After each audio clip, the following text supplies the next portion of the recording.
up, YouTube and all my babies? It's your girl, Rich Secrets, coming at you with another video. And before we get started, make sure you comment, like, and subscribe, please. And in today's video, I felt like I should get a little bit more vulnerable with you guys. With you guys, and kind of share a little bit about myself. For those who don't know me, yes, I do have MS. And what is MS? I have multiple sclerosis. It's basically, how can I put this? It's an autoimmune disease that attacks the cells in your brain. It stops them from basically regenerating, and basically it attacks itself. It attacks the brain. It attacks my mobility, and it also affects, like, as far as my blood count, how my body can attack itself. No, there's not a cure, but it's not a death sentence. Once a month I do go to a center that's specifically made for people that has MS, and I get an infusion, and it's like a high dosage of a medicine. It's called Tysabri, and for an hour I get this infusion through basically an IV, and then I have to wait an hour to make sure that I don't have any type of basically effects, or make sure it doesn't do anything to my body, and I'm under surveillance for these 2 hours. Shout out to the mailing center and all my nurses. But I just wanted to share with you guys, how I experienced MS when I first got diagnosed. And, before I get started, don't want nobody to feel bad for me. Just fight with me. This is a fight that, we can all fight together, whether you know someone with MS, whether you're going through the process of getting tested for MS, whatever the case may be, we're here for each other. So I remember when I first got diagnosed with MS. Oh my gosh. First, it was like the week of September 9th. I'm not even really familiar as far as the exact date, but that Monday in 2016, I woke up perfectly fine, and I just noticed that I was having a little tingle in my right side. I didn't think nothing of it, went to work, and when I showed up to work, for some reason, I'm sitting at my desk, and I'm just like, what's my password? What's my password? I couldn't figure out my password to log into my computer, and then all of a sudden my chest started hurting. I'm like, okay, maybe I'm having a little panic attack. I did go hard the day before, had a little, probably too much fun, but I didn't feel normal, and it felt like I was in my head. It felt like I had a head cold without the symptoms. I felt so froggy, groggy, everything. So I go to my supervisor. I'm like, I think I need to go to the hospital. And she's like, okay, we're going to go. We're going to call the ambulance. And in my mind, the first thing I'm thinking is, oh my gosh, this bill about to be high. I'd rather just drive there. But, with standard protocol, they call the ambulance, and, we get to the hospital, and they're basically like, oh, we don't see anything. We see that your blood pressure is a little high. We're going to give you a blood pressure pill, and maybe you had an anxiety attack. So I'm just like, oh, okay. They're like, yeah, just stay off work for a couple of days and you'll be fine. So I'm off Tuesday, I'm off Wednesday, still feeling that twitch on my right side, and still feeling like I'm just, not feeling well. Like, I can tell when I'm not there. Thursday come along, I'm driving to work, and I'm on the freeway, and my vision is like blinking in and out, and I'm just like, okay, maybe I'm just, I didn't have any sleep, lack of sleep. Maybe I'm just, one of those days again. So I brush it off. I'm like, maybe I'm hungry. Because I have this thing, like, I'll go maybe long periods of time, like, oh, I forgot I didn't eat today. So I'm like, let me go to Wendy's. So I'm in the drive-thru getting my food, and it starts again. So I'm like, I pulled off from Wendy's, went to the gas station that's like literally up the street and around the corner from my job. So I pull up, and, people probably would say, why you didn't call, 911? I didn't. I called my mom, and I'm like, Ma, the weirdest thing happened to me today. And she's like, what? I'm like, my vision was going out while I'm traveling on the freeway. She's like, that's not good. Where are you? I'm like, I had to pull over. She's like, oh, I'm coming. Like, I'm on my way. And I'm just like, okay. So I'm still not calling the ambulance. I'm waiting on my mom. My grandmother's with my mom. And me being fat, I'm worried about my food. I'm like, damn, maybe I should just try to eat something. But I'm noticing I'm getting a stronger tingling sensation in my right side, and I can't move my right side. And in my mind, I'm thinking, oh my gosh, I'm having a stroke. But I'm so scared. I'm just like, no, if something's about to happen to me, if y'all see me looking back, it's just because I'm outside about to leave. But in my mind, I'm like, if something happened to me, I want to be on the phone with my mom. I don't want to be, in a hospital full of strangers and stuff like that. I want to wait on my mom. So my mom get there. She like, no, we're calling the ambulance. She calls the ambulance. Crazy part, the same ambulance that picked me up from my job Monday was the same group of guys in the same ambulance that picked me up from the gas station on Thursday. And they're like, didn't we just see you? And I'm like, yeah. They're like, oh my gosh, it's so strange. So they're calling in, we have a black female, African-American female. We just, had her in the hospital Monday. She's stating that the right side of her body, she can't feel anything. She's having tingling sensations. And, we get there. They're like, we hope you feel better. I'm like, thank you. So we get there, they're taking tests, not trying to badmouth nobody, but the stuff that they should have did Monday, they're doing that Thursday. So they're running tests. They're, giving me, ultrasounds in my groin area where my leg is to see if there's any blood clots. They're having me take urine tests. They're testing me for everything, blood tests. I get a CAT scan, MRI, and it's just while they're giving me this stuff, the main thing I'm thinking about is this bill about to be so high.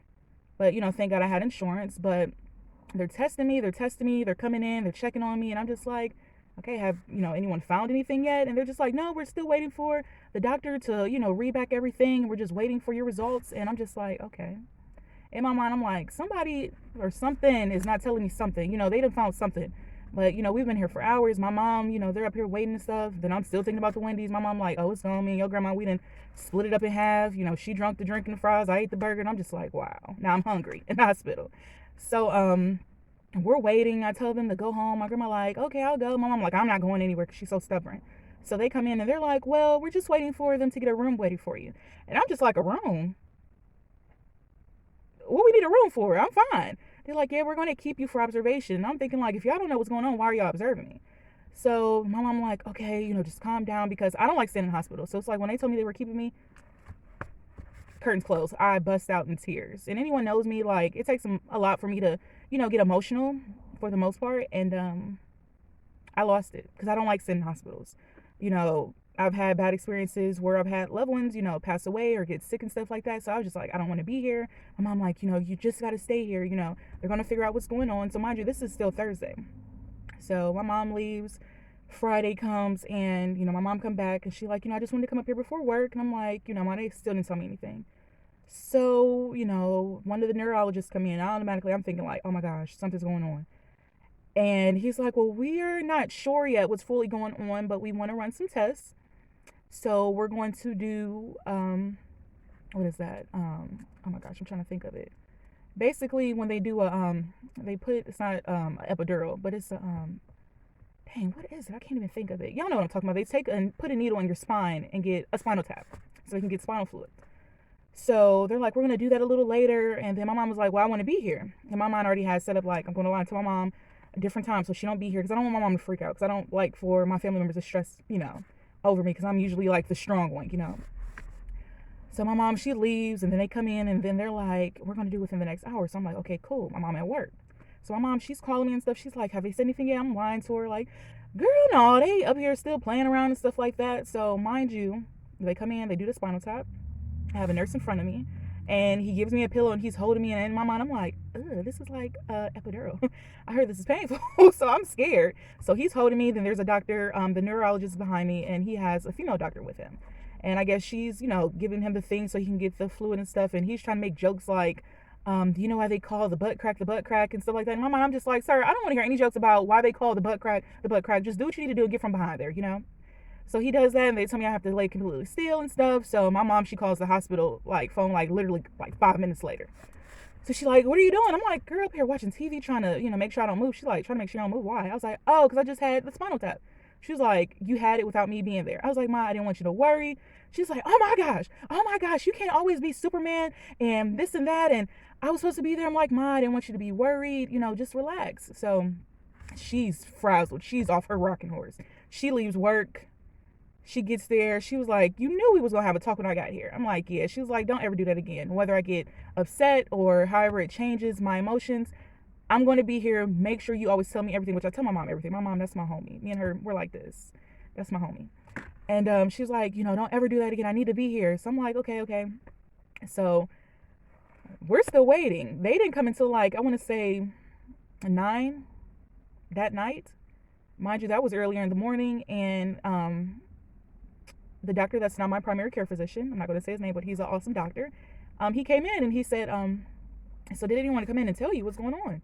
And I'm like, me and my mom were like, no, we've been waiting all day, asking the nurses, the CAs and everybody else, what's going on?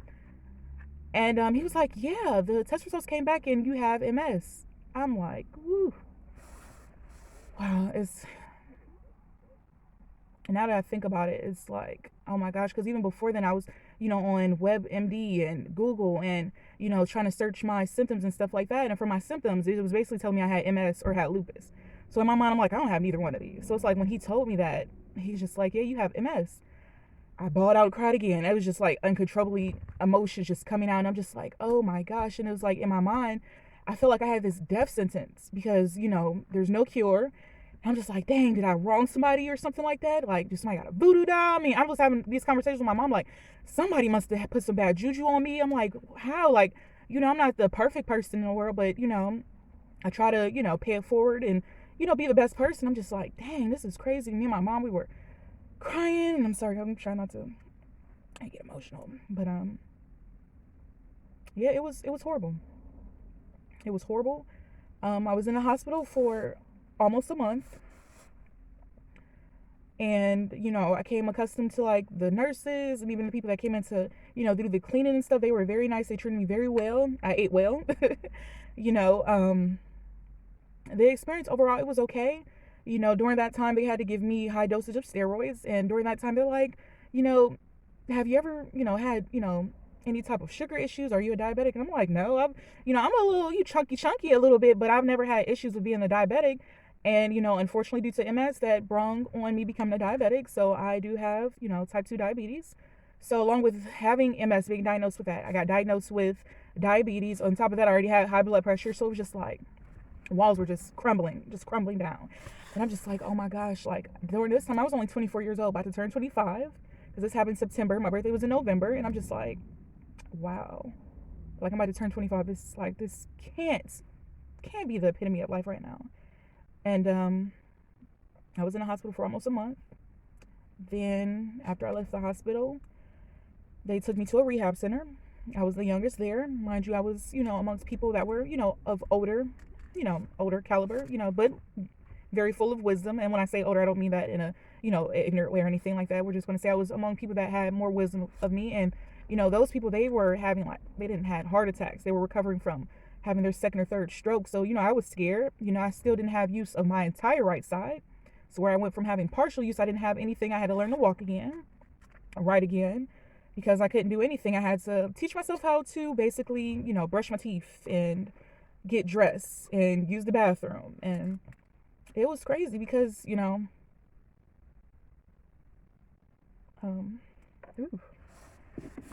my mom, she was there the whole time. My mom, she was there the whole time, I'm sorry, guys. My mom, she bathed me, she kept her spirits and stuff like that. Whew, I told myself I was not going to cry, y'all. But my mom, she kept her spirits. I couldn't even put into words, what my family was going through, but they kept their spirits. My mom even had people telling her, like, maybe there's something you did bad in your life and your punishment was for your daughter to have MS. I'm just like, who would say stuff like that? We did get some mean things that people did say, stuff like that. But, you have to ignore people like that. And I'm not just going to say I'm like this big religious person, because I am to a certain extent. But, I'm glad I did have faith. I kept the faith. And, I thank God that I'm still here, because they told me, like, dude, you could have crashed your car. You could have killed yourself. You could have killed someone else. But if anything, you could have crashed your car. Because when they did an MRI of my brain, the lesion, because, MS, it does cause brain damage. Sometimes it could, repair itself, or most of the time it can't. And they said the lesion that caused me to have this flare-up that made it detectable to test that I had MS, the lesion was so severe that they told me, like, it's amazing that you're able to still be able to talk and, be capable of, doing normal stuff. And I was just like, wow. And they were like, have you ever had any symptoms in the past? I'm like, I remember maybe 6 months before this happened, I was in the tub and I blacked out and I woke up and the shower just hit me in my face, And I was like, who's to say maybe that right there was, something that was trying to warn me, but I shook it off and I was just like, maybe I just, fainted. Maybe I fainted. But, after that, it took a long time, because mind you, we're going on 2020. I've had MS for 4 years now, and there's different types of MS. The MS that I have, it's called relapsing remitting, which basically it sounds how it sounds. I can have days when I can relapse and I can have either the same or new symptoms that can either worsen or be the same. Or I have times where I'm in remission and I'm just, I'm okay. I have a good day. I have my good days. I have my bad days. And it took me time to get to where I am to basically accept the fact that I have MS. I have something that doesn't have a cure to it. And people ask me, well, is it, can I get it? And it's just like, no, it's not contagious. This is not chickenpox, guys. It's just something, they don't know where it comes from. They don't, maybe it's something in my body I already have that it took for something to trigger it. They don't know where it comes from. It just basically shows up like, hey, what's up? Welcome to the party. And it took me a minute to, be myself and, be accepting and, be able to talk about it. I have my days when I'm just don't want to talk to anybody, going through, whatever I'm going through, whatever like that. And, I have days when I just want to be around everybody. So it just really depends. This is just my personal experience with MS. I'm still learning, even 4 years in, I'm still learning, the stuff I can do, the stuff I can't do, stuff I can eat, stuff I can't eat. I do have limitations, even though I can still do stuff. I still work full time. I can dress myself. I can walk. I can drive. I pay bills like everybody else.